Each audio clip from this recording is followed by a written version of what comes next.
Capítulo 12. O ocaso do ecúmeno medieval. As nações. Foram ao mesmo tempo causas de cima e causas de baixo que provocaram a decadência do Sacro Império Romano e, mais em geral, do princípio da verdadeira soberania.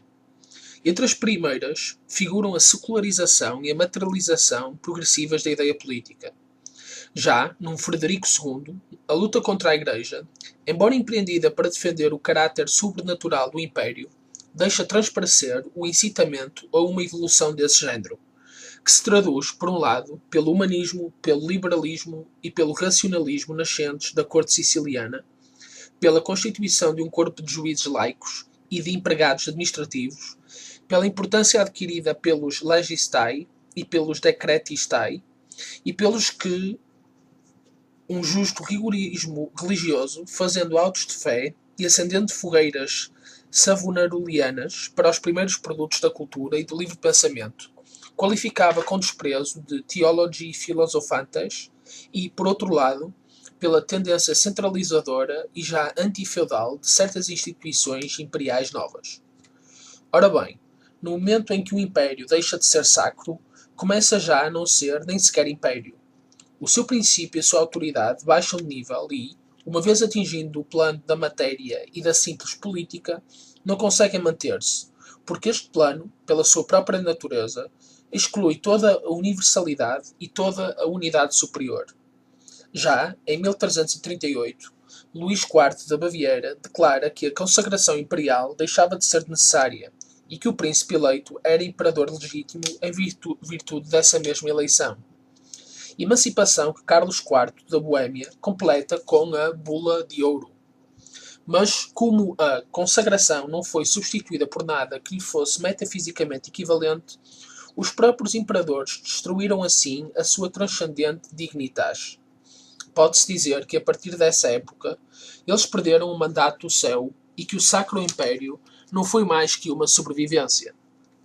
Frederico III da Áustria foi o último imperador coroado em Roma, em 1452, depois de o rito se ter reduzido a uma cerimónia vazia e sem alma. No que se refere ao outro aspecto do declínio, tem sido justamente observado que é a forma feudal de constituição que caracteriza a maior parte das grandes épocas tradicionais e que melhor se adequa à formação regular das suas estruturas. Onde se acentua o princípio da pluralidade e de uma relativa autonomia política das unidades particulares, acentua-se ao mesmo tempo o verdadeiro lugar do princípio universal, do unum quod non est pares, capaz de ordená-las e unificá-las realmente, não se opondo a cada uma delas, mas sim dominando-se graças à função transcendente, suprapolítica e reguladora a que corresponde, segundo Dante. Encontramos então em presença de uma realeza que está de acordo com a aristocracia feudal, de uma imperialidade ecuménica que não lesa a autonomia dos principais ou dos reinos individuais e que integra, sem a desnaturar, as nacionalidades particulares. Quando, pelo contrário, por um lado, decai a dignitas que permite reinar acima do múltiplo, do temporal e do contingente, quando, pelo outro lado, diminui a capacidade de uma fides de um reconhecimento mais que material por parte dos elementos subordinados individuais, então nasce a tendência centralizadora, o absolutismo político que procura manter coeso o conjunto por meio de uma unidade violenta, política e estatal, em vez de essencialmente suprapolítica e espiritual. Ou então são os processos do particularismo puro e da dissociação que tomam a civilização medieval. Os reis começam a reivindicar para as suas unidades particulares o princípio da autoridade absoluta própria do Império, materializando-o e proclamando, por fim, uma ideia nova e subversiva, a do Estado Nacional. Um processo análogo faz surgir uma infinidade de comunas ou concelhos, de cidades livres e de repúblicas, de entidades que têm a tendência para se constituírem cada uma por si, passando à resistência e à revolta, não só contra a autoridade imperial, mas também contra a nobreza. E o vértice desfaz o ecúmeno europeu, declina o princípio de uma legislação única, deixando, no entanto, um espaço suficiente às articulações de um ius singulare, legislação essa que corresponde a uma língua única e a um único espírito. A própria cavalaria decai, e com ela o ideal de um tipo humano formado por princípios puramente éticos e espirituais. Os cavaleiros passam a defender os direitos e a apoiar as ambições temporais dos seus príncipes e, por fim, dos Estados nacionais. Os grandes alinhamentos, inspirados pelo ideal suprapolítico da guerra sagrada e da guerra justa, dão lugar às combinações guerreiras ou pacíficas, criadas para cada vez mais pela habilidade diplomática. Não só a Europa cristã assiste, inerte, à queda do Império do Oriente e de Constantinopla, provocada pelos otomanos, como também um rei de França, Francisco I, dá o primeiro golpe no mito da cristandade, base da unidade europeia, não hesitando, na sua luta contra os representantes do Sacro Império Romano, não só em apoiar os príncipes protestantes em revolta, mas também em aliar-se ao sultão.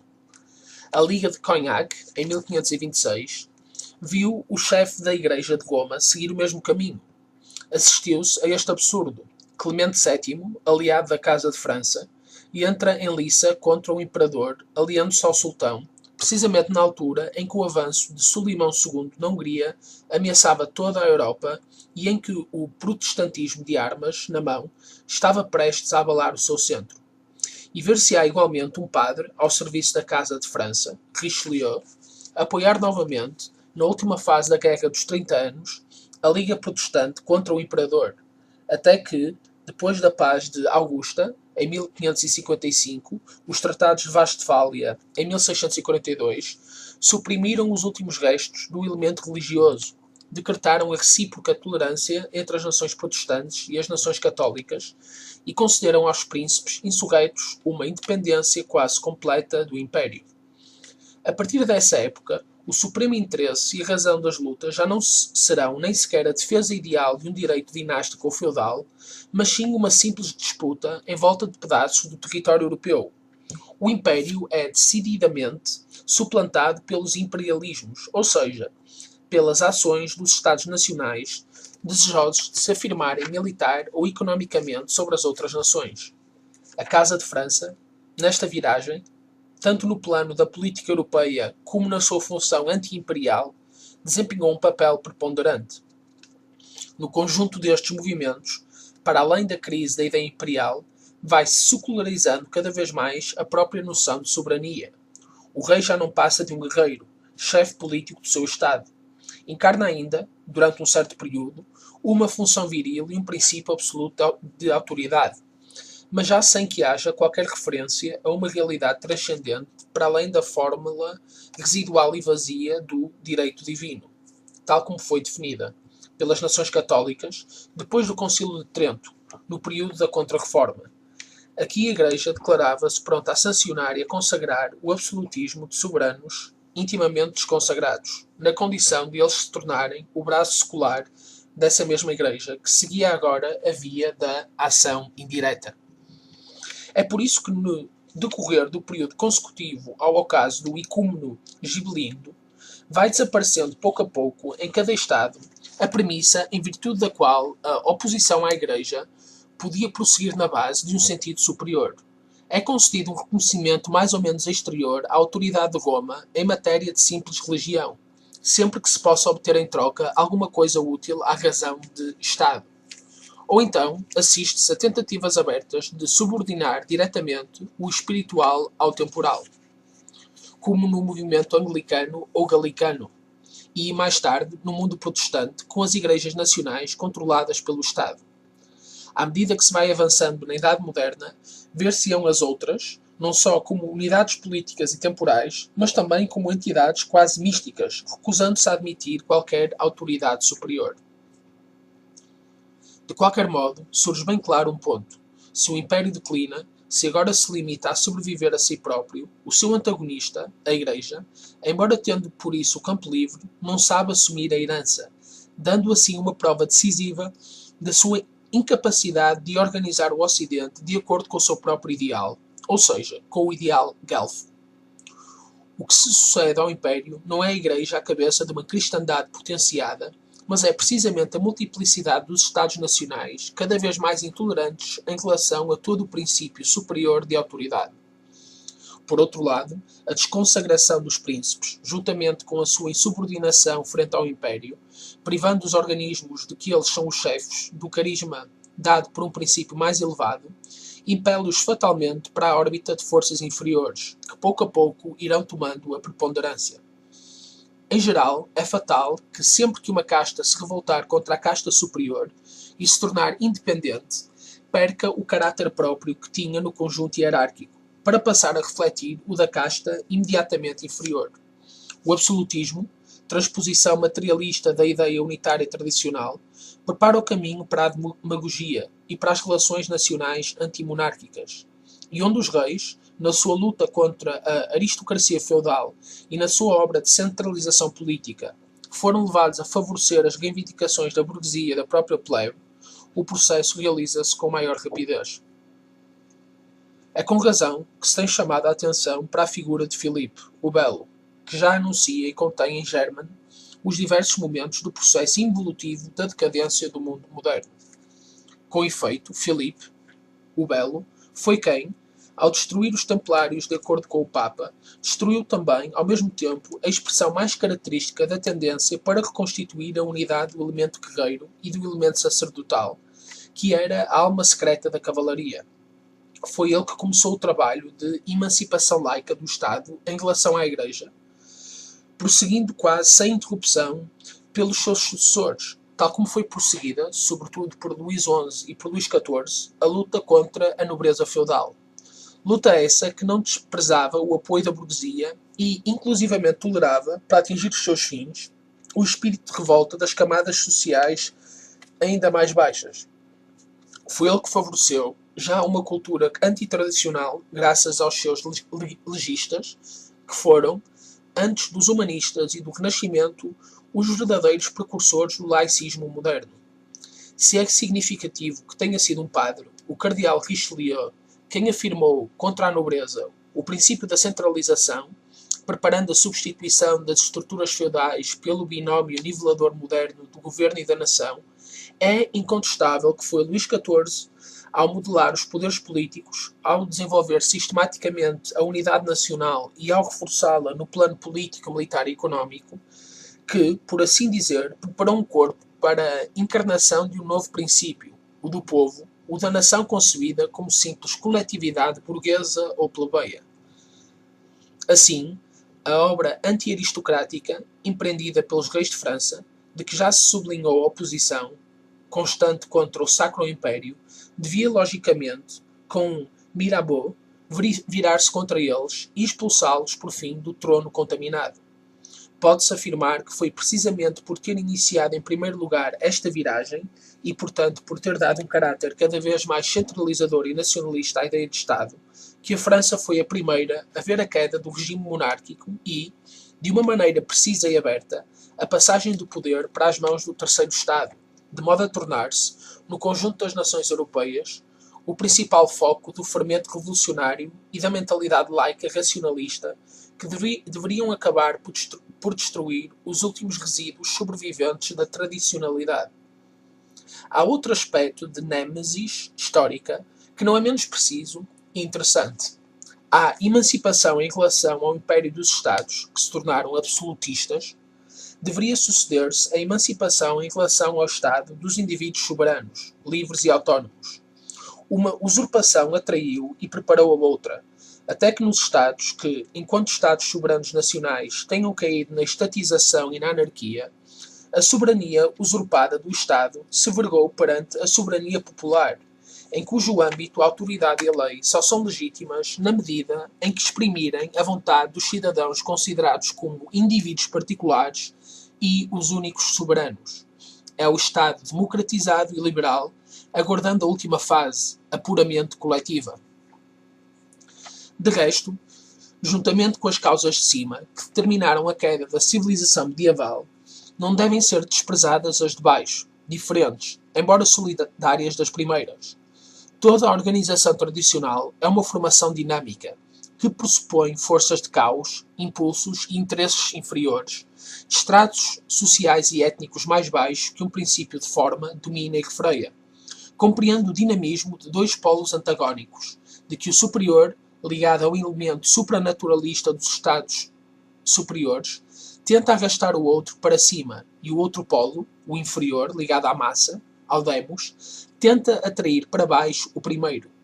Assim, a todo o enfraquecimento dos representantes do princípio superior, a todo o desvio ou degenerescência do vértice, corresponde, à maneira de contraponto, um aparecimento e uma libertação no sentido da revolta das camadas inferiores. Ora, devido aos processos já assinalados, o direito de exigir dos súbditos a fides, no duplo sentido da palavra, espiritual e feudal, deveria vir progressivamente a decair, enquanto os mesmos processos abriam virtualmente o caminho a uma materialização dessa fides no sentido político e em seguida à referida revolta. Com efeito, enquanto a fidelidade espiritualmente fundada é incondicionada, a que se liga ao plano temporal, pelo contrário, é condicionada e contingente, sujeita à revogação de acordo com as circunstâncias e por motivos empíricos. E o dualismo, a persistente oposição da Igreja ao Império, também deveria contribuir para arrastar toda a fides para este nível inferior e precário. De resto, já em plena Idade Média, a Igreja não sente escrúpulos em abençoar a infração à fides, colocando-se do lado das comunas italianas, apoiando moral e materialmente a insurreição do particular contra o universal, e que se inspirava num tipo de organização social que já não assentava de maneira nenhuma na casta guerreira, mas sim diretamente na terceira casta, a dos burgueses e dos mercadores. Estes usurpam a dignidade do poder político e do direito das armas, fortificam as suas cidades, erguem os seus estandartes e organizam os seus exércitos contra as cortes imperiais e a aliança defensiva da nobreza feudal. É aqui que se inicia o movimento de baixo, o levantamento da maré das forças inferiores. As comunas antecipam o ideal completamente profano e antitradicional de uma organização assente no fator económico e mercantil e no tráfico judaico do ouro. Mas a sua revolta demonstra sobretudo que o sentimento do significado espiritual e ético do lealismo e de hierarquia, já nesses tempos, estava à beira da extinção. Já não se reconhece no imperador mais que um chefe político, a cujas pretensões políticas se pode resistir. Afirma-se aquela má liberdade que destruirá e ignorará todo o princípio de verdadeira autoridade, de modo a deixar as forças inferiores entregues a si próprias, e a fazer com que todas as formas políticas deixam ao plano meramente humano, económico, social e coletivo, indo desembocar na omnipotência dos mercadores e, a seguir, dos trabalhadores organizados. E não deixa de ser significativo o facto de o foco principal deste cancro ter sido o solo italiano, o antigo berço da humanidade. Aqui, mais uma vez, na luta das comunas apoiadas pela Igreja contra os exércitos imperiais e o Corpus Secularium Principum, encontram-se os últimos ecos da luta entre o Norte e o Sul, entre a tradição e a antitradição.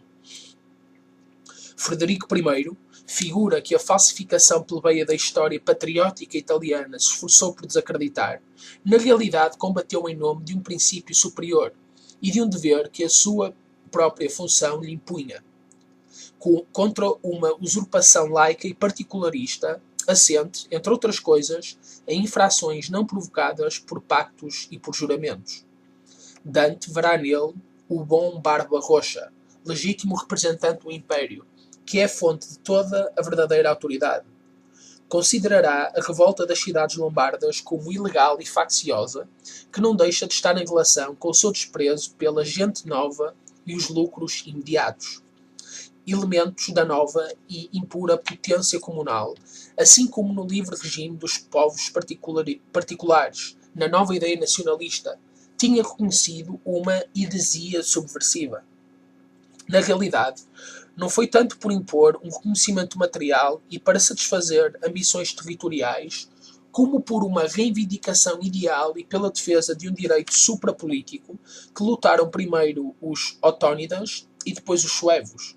Não foi como príncipes teutónicos, mas sim como imperadores romanos, Romanorum Reges, e portanto supranacionais, que eles exigiam a obediência. Foi pela honra e pelo espírito que eles lutaram contra a raça dos mercadores e dos burgueses em armas. E é por isso que eles foram considerados rebeldes, não tanto contra o imperador, como contra Deus. Obviare Deo. Por ordem divina, Iu Bente Deo, o príncipe combate-os como representante de Carlos Magno, com a espada vingadora, para restaurar a ordem antiga. Reditur res publica statui voluta. Finalmente, se continuarmos a considerar sobretudo a Itália, nas chamadas senhorias, contrapartidas ou sucessões das comunas, aparecem como um outro aspecto do novo clima de que o príncipe de Maquiavel é um claro indicador barométrico. Como chefe, já não se concebe senão um indivíduo forte, que não domina da base de uma consagração da sua nobilitas, porque representa um princípio superior a uma tradição, mas sim domina em seu próprio nome, servindo-se da astúcia e da violência, fazendo apelo aos recursos da política, entendida agora como uma arte, como uma técnica desprovida de escrúpulos, em que a honra e a verdade não têm para ela o menor significado, e servindo-se eventualmente da própria religião como de um instrumento entre muitos outros. Dante tinha dito justamente: Ita lorum principum qui non heroico more sed plebeo secuntur superbiam. A substância deste governo, portanto, não é heroica, mas sim plebeia. É para este nível que se vê relegada a virtus antica, assim como a superioridade em relação ao bem e ao mal, vê-se ressurgir aqui o tipo de certos tiranos da antiguidade. E por outro, tem-se a expressão do individualismo desenfreado que, como iremos ver, caracteriza sob múltiplas formas esta viragem da história. Finalmente, pode-se ver aqui a antecipação brutal da política absoluta e da vontade de poder que se virá a afirmar, numa escala bem mais ampla, numa época recente, por altura do aparecimento do Quarto Estado. Estes processos assinalam, portanto, o fim do ciclo da restauração medieval. De certo modo, reafirma-se a ideia ginecocrático-meridional, em cujo âmbito o princípio viril, para além das formas extremas que acabam de ser mencionadas, e mesmo quando encarnado na figura do monarca, só tem um sentido material, político e temporal, enquanto a Igreja permanece depositária da espiritualidade sob a forma lunar de religião devocional e, no melhor dos casos, de contemplação nas ordens monásticas. Uma vez confirmada esta cisão, o direito do sangue e da terra, ou as manifestações de uma simples vontade de poder, assumem decididamente a supremacia. Uma consequência inevitável disto é o particularismo das cidades, das pátrias e dos nacionalismos, bem como, mais tarde, a incipiente revolta do demos, do elemento coletivo, subsolo do edifício tradicional, que terá a tendência para se apoderar das estruturas niveladas e dos poderes públicos unificados, criados na anterior fase antifeudal. A luta que mais tinha caracterizado a Idade Média, a do princípio heroico-viril contra a Igreja, abortou. Agora, o homem ocidental só tem a tendência para a autonomia e para a emancipação do vínculo religioso sob a forma de um desvio contaminante e que vai, politicamente, até ao que se poderia chamar uma viragem demoníaca do gibelismo, que de resto já se prefigurava com a utilização que os príncipes germânicos fizeram das ideias do luteranismo. Em geral, como civilização, o Ocidente, depois da Idade Média, só se emancipa da Igreja e da visão católica do mundo, laicizando-se sob os signos do naturalismo e do racionalismo, exaltando como conquista a depauperação própria de um ponto de vista e de uma vontade que já não se reconhecem mais nada para além do homem e para além do que é inteiramente condicionado pelo humano. E uma palavra de ordem que faz das convenções da historiografia moderna a exaltação polémica da civilização do Renascimento contra a medieval. Se não se tratasse de uma das numerosas sugestões difundidas na cultura moderna pelos dirigentes da subversão mundial, teria de se ver nisso a expressão de uma incompreensão típica. Se, depois do fim do mundo antigo, houve uma civilização que tenha merecido o nome de Renascimento, foi precisamente a Idade Média. Na sua objetividade, no seu virilismo, na sua estrutura hierárquica, na sua soberba elementaridade anti-humanística, tão frequentemente penetrada de sacro, a Idade Média foi como que uma nova chama do espírito da civilização una e universal das origens. A verdadeira Idade Média surge-nos sob características clássicas e em nada românticas. O caráter da civilização que se lhe sucedeu tem um significado totalmente diferente. Atenção que, durante a Idade Média, tinha sido uma orientação essencialmente metafísica, degrada-se e muda de polaridade. O potencial anteriormente recolhido, sobre a direção vertical, para cima, como no símbolo das catedrais góticas, descarrega-se no presente na direção horizontal, para fora, produzindo, por sobressaturação de planos subordinados, fenómenos capazes de sensibilizar o observador superficial. Na cultura, a irrupção tumultuosa de múltiplas manifestações de uma criatividade quase totalmente privada de toda a base tradicional, ou meramente simbólica, e portanto profana e desacralizada. No plano exterior, a expansão quase explosiva dos povos europeus no conjunto de todo o mundo no período dos descobrimentos, das explorações e das conquistas coloniais, que corresponde mais ou menos ao do Renascimento e do humanismo. São os efeitos de uma libertação de forças idêntica à que se produz durante a decomposição de um organismo. Pretendeu-se ver no Renascimento, em muitos de seus aspectos, um retomar da civilização antiga, descoberta de novo e reafirmada contra o sombrio mundo do cristianismo medieval. Trata-se aqui de um grave equívoco. O Renascimento só retomou do mundo antigo formas decadentes, e não as das origens, que estavam penetradas de elementos sacros e suprapessoais, ou então retomou-as desprezando completamente estes elementos e utilizando a herança antiga numa direção absolutamente diferente. No Renascimento, a paganidade, de facto, serviu essencialmente para desenvolver a simples afirmação do homem, para fomentar uma exaltação do indivíduo, que passa a inebriar-se com as produções de uma arte, de uma erudição e de uma especulação privadas de qualquer elemento transcendente e metafísico. A este propósito, deve-se salientar um fenómeno que se produz por ocasião de viragens semelhantes, e que é o da neutralização. A civilização, mesmo como ideal, deixou de ter um eixo unitário. O centro já não comanda as partes isoladas, não só no plano político, mas também no plano cultural. Já não existe uma força única, organizadora e animadora da cultura. No espaço espiritual que o Império antes abrangia unitariamente, no símbolo ecuménico, nascem, por dissociação, zonas mortas, neutras, que correspondem precisamente aos diversos ramos da nova cultura. A arte, a filosofia, a ciência, o direito desenvolvem-se separadamente, cada um dentro dos seus limites, numa indiferença sistemática e ostensiva por tudo o que pudesse dominá-los, libertá-los do seu isolamento e dar-lhes verdadeiros princípios.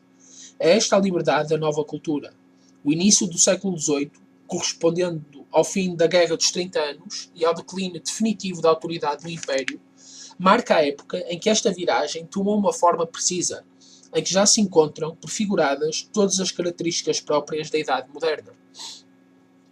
Termina, portanto, o esforço medieval no sentido de recuperar a chama que Roma tinha recebido da Hélade heroico-olímpica. A tradição da realeza iniciática, nesse momento, deixa de ter contactos com a realidade histórica, com os representantes de qualquer um dos poderes temporais europeus. Essa tradição só se conserva subterraneamente, em correntes secretas, como as dos herméticos e da Rosa Cruz, que mesmo essas se irão retirando cada vez mais para as profundezas à medida que vai tomando forma o mundo moderno, quando as organizações que elas tinham animado outrora não foram elas mesmas vítimas de um processo de involução e de inversão. Como mito, a civilização medieval deixa o seu testamento em duas lendas. A primeira é de que todos os anos, na noite do aniversário da supressão da Ordem dos Templários, uma sombra armada com cruz vermelha sobre o manto branco apareceria na cripta dos Templários para perguntar quem queria libertar o Santo Sepulcro.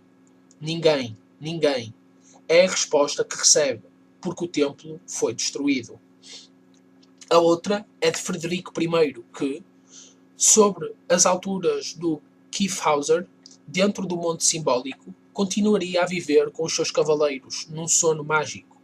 E ele espera que soe a hora marcada para descer ao vale com os seus fiéis, para travar a última batalha, de cujo resultado positivo dependerá o reflorescer da árvore seca e o surgir de uma nova idade.